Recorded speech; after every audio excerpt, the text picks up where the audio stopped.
नमस्कार दोस्तों, स्वागत है आपका हमारे YouTube चैनल में। आज के इस वीडियो में हम वैशाख मास महात्म्य की कथा अध्याय 12 का पाठ करेंगे।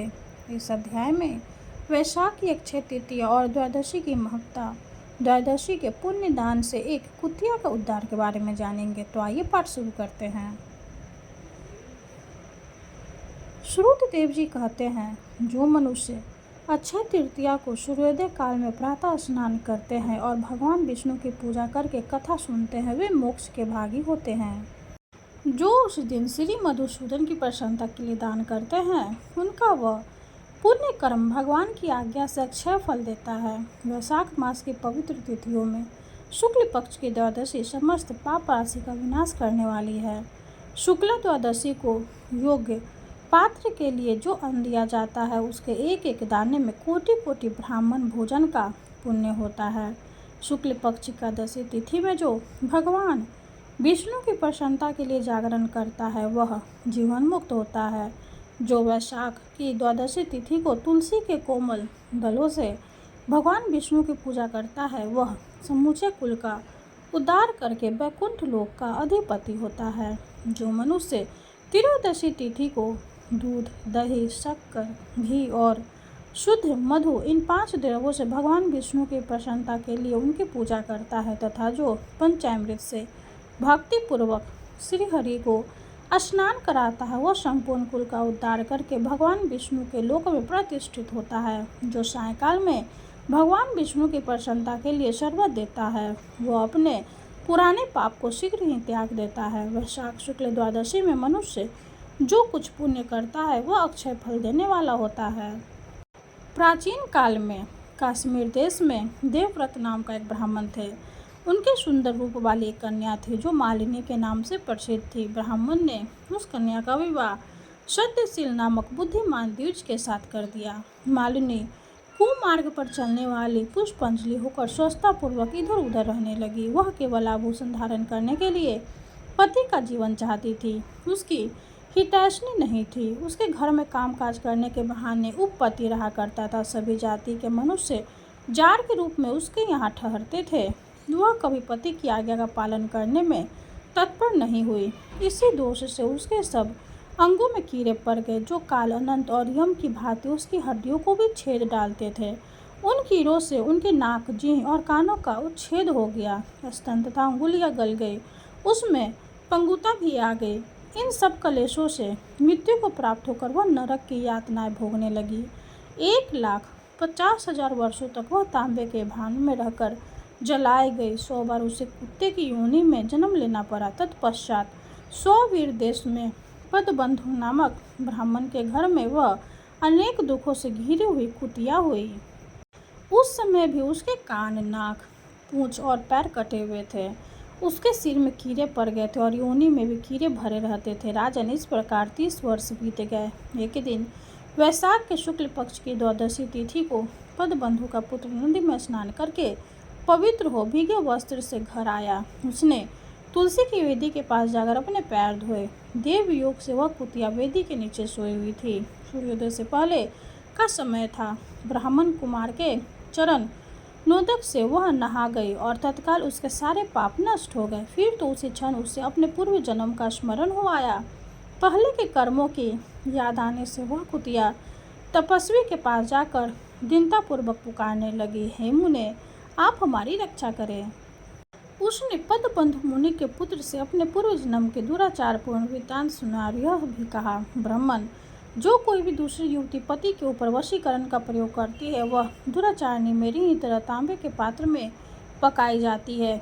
पति स्वामी है, पति गुरु है और पति उत्तम देवता है। साध्वी स्त्री उस पति का अपराध करके कैसे सुख पा सकती है? पति का अपराध करने वाली स्त्री सैकड़ों बार तिरही योनि, पशु पक्षियों की योनि में और अरबों बार कीड़े की योनि में जन्म लेती है। इसलिए स्त्रियों को सदैव अपने पति की आज्ञा का पालन करनी चाहिए। ब्राह्मण, आज मैं आपकी दृष्टि के सम्मुख आई हूँ। यदि आप मेरा उद्धार नहीं करेंगे तो मुझे पुनः इसी यातनापूर्ण घृणित योनि का दर्शन करना पड़ेगा। अतः विप्र, मुझ पाप चारणी को वैशाख शुक्ल पक्ष में अपना पुण्य प्रदान करने का उबार दीजिए। आपने जो पुण्य की वृद्धि करने वाली द्वादशी की है, उसमें स्नान, दान और अन्न भोजन कराने से जो पुण्य हुआ उससे मुझ दुराचारणी का भी उद्धार हो जाएगा। महाभाग, दीनवत्सल, मुझ दुखिया के प्रति दया कीजिए।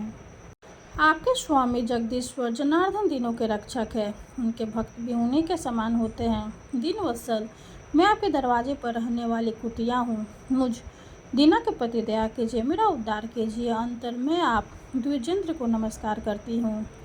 उनका वचन सुनकर मुनि के पुत्र ने कहा, कुतिया, सब प्राणी अपने किए हुए कर्मों के सुख दुख रूप फल भोगते हैं। जैसे सांप को दिया हुआ शर्करा मिश्रित दूध केवल विष की वृद्धि करता है, उसी प्रकार पापी को दिया हुआ पुण्य उसके पाप में सहायक होता है।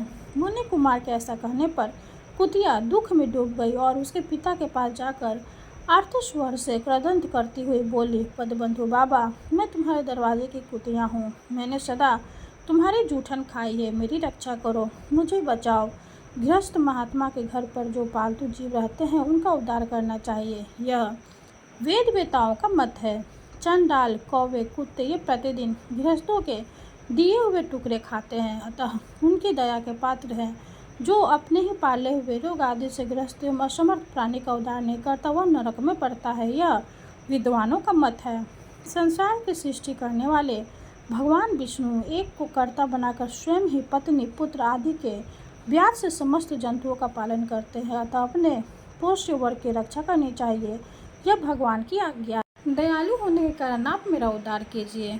दुख से आतुर हुई कुतिया की यह बात सुनकर घर में बैठा हुआ मुनिपुत्र तुरंत घर से बाहर निकला। इसी समय दयानिधान पदबंधु ने कुतिया से पूछा, यह क्या वृत्तांत है? तब पुत्र ने सब समाचार का सुनाया।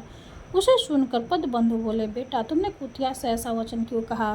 साधु पुरुषों के मुँह से ऐसी बात नहीं निकलती। वत्स, देखो तो सब लोग दूसरों का उपकार करने के लिए उद्यत रहते हैं। चंद्रमा, सूर्य, वायु, रात्रि, अग्नि, जल, चंदन, वृक्ष और साधु पुरुष सदा दूसरों की भलाई में लगे रहते हैं। दैत्यों को महाबली जानकर महर्षि दधीचि ने देवताओं को उपकार करने के लिए दयापूर्वक उन्हें अपने शरीर की हड्डी दे दी थी। महाभाग, पूर्व काल में राजा शिविर ने कबूतर के प्राण बचाने के लिए भूखे बाज को अपने शरीर का मांस दे दिया था। पहले इस पृथ्वी पर जिमुतवाहन नामक राजा हो गए थे। उन्होंने एक सर्प का प्राण बचाने के लिए महात्मा गरुड़ को अपना जीवन समर्पित कर दिया था। इसलिए विद्वान ब्राह्मण को दयालु होना चाहिए। क्या इंद्रदेव शुद्ध स्थान में वर्षा करते हैं? अशुद्ध स्थान में जल नहीं बरसाते? क्या चंद्रमा चंडालों के घर में प्रकाश नहीं करते? तो बार बार प्रार्थना करने वाले इस कुतिया का मैं अपने पुण्यों से उद्धार करूंगा। इस प्रकार पुत्र की मान्यता का निराकार करके परम बुद्धिमान पदबंधु ने संकल्प किया, कुतिया ले, मैंने द्वादशी का महापुण्य तुझे दे दिया। ब्राह्मण के इतना कहते ही कुतिया ने सहसा अपने प्राचीन शरीर का त्याग कर दिया और दिव्य देह धारण कर दिव्य वस्त्र आभूषणों से विभूषित हो दसों दिशाओं को प्रकाशित करती हुई ब्राह्मण की आज्ञा ले स्वर्ग लोक को चली गई। वहाँ महान सुखों का उपभोग करके इस पृथ्वी पर मगवार नर नारायण के अंश से उर्वशी नाम से प्रकट हुई। इस प्रकार 12वां अध्याय संपूर्ण हुआ। जय जय श्री हरि। अब हम विष्णु भगवान की आरती करेंगे। ओम जय जगदीश हरे, स्वामी जय जगदीश हरे, भक्ति जनों के संकट जन में दूर करे। ओम जय जगदीश हरे, जो ध्यावे फल पावे, दुख बिन से मन का, सुख शांपति घर आवे, सुख शांपति घर आवे, कष्ट मिटे तन का। ओम जय जगदीश हरे, माते पिता तुम मेरे, शरण गहूँ में किसकी, स्वामी शरण गहूँ में किसकी, तुम्हें बिने और न दूजा, तुम्हें बिने और न दूजा, आस करूं जिसकी। ओम जय जगदीश हरे, तुम पूरन परमात्मा, तुम अंतर्यामी, स्वामी तुम अंतर्यामी। पारे ब्रह्म परमेश्वर, पारे ब्रह्म परमेश्वर तुम सबके स्वामी। ओम जय जगदीश हरे, तुम करुणा के सागर, तुम पालन करता स्वामी, तुम पालन करता। मैं मूरख खल कामी, मैं मूरख खल कामी, कृपा करो भरता। ओम जय जगदीश हरे, तुम हो एक अगोचर, सबके प्राणपति स्वामी, सबके प्राणपति। किस विधि मिलूं दया में, किस विधि मिलूं दया में, तुमको मैं कुमति। ओम जय जगदीश हरे, दीन बंधु दुख हरता तुम ठाकुर मेरे स्वामी, तुम ठाकुर मेरे। अपने हाथ उठाओ, अपने हाथ उठाओ, द्वार पर तेरे। ओम जय जगदीश हरे, विषय विकार मिटाओ, पाप हरो देवा स्वामी, पाप हरो देवा। श्रद्धा भक्ति बढ़ाओ, श्रद्धा भक्ति बढ़ाओ, संतन की सेवा। ओम जय जगदीश हरे, तन मन धन और संपत्ति सब कुछ है तेरा स्वामी, सब कुछ है तेरा। तेरा तुझको अर्पण, तेरा तुझको अर्पण, क्या लागे मेरा।